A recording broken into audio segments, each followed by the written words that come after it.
Hi, this is Ryan, and today I'm going to be doing my first video in a series I'm making called Intro to Drumming. This is geared towards beginner drummers or intermediate drummers that might want to get a better understanding of their instrument and how to play it. Today we're going to start by talking about one of the most important things of drumming, and that is, of course, the sticks. These are your best friends. They do all the work for you. And you might be thinking, why do I need to know how to pick out sticks? Aren't they all the same? Well, they're not. There's a lot of different sticks out there. And I'm going to go over a few of them and what they're good for. So they're really four standard sticks. First of which is called a 7A, right here. Then we have stuff called the 5As. These are 5A sticks. The difference between the 5A and 7A is that the 5A is slightly longer, as you can see, and it's a bit thicker and it's a heavier weight than the 7As. After you have A, you have B. Now, you have B2s and B5s. I've never played on a 2B, but I have a 5B here. This is heavier than the A's because obviously it's thicker here, and they're longer too. This particular 5B right here actually has a fulcrum point, which I'll talk about later. And again, 2Bs are a little bit heavier than 5Bs are, generally. So when you go to a music store, there are some things you want to consider when you are buying your sticks. One is how big your kit is. If you have a small kit, you don't really need a long stick.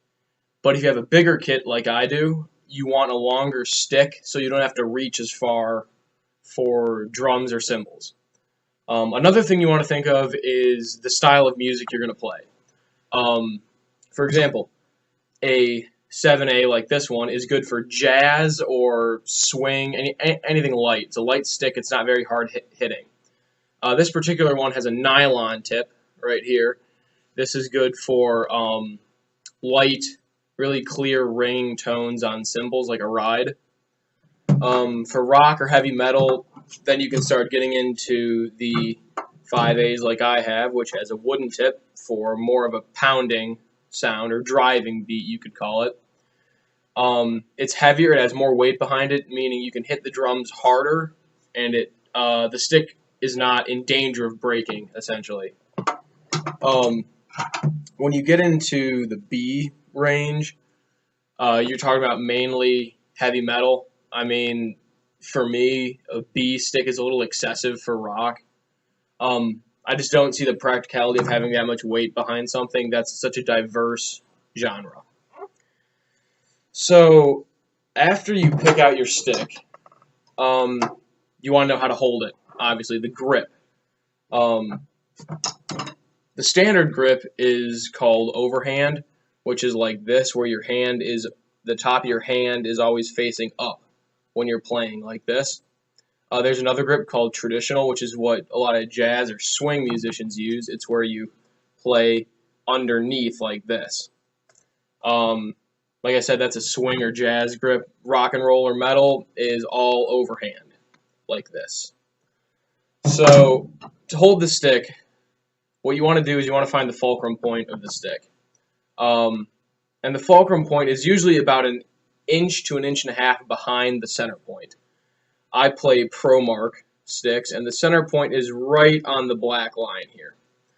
So about an inch and a half is right about here where the A in American Hickory is. So you want to take your thumb and index finger and make a teardrop shape like this. Put your fingers right on the fulcrum point and take these remaining fingers and wrap them under the stick nice and gently.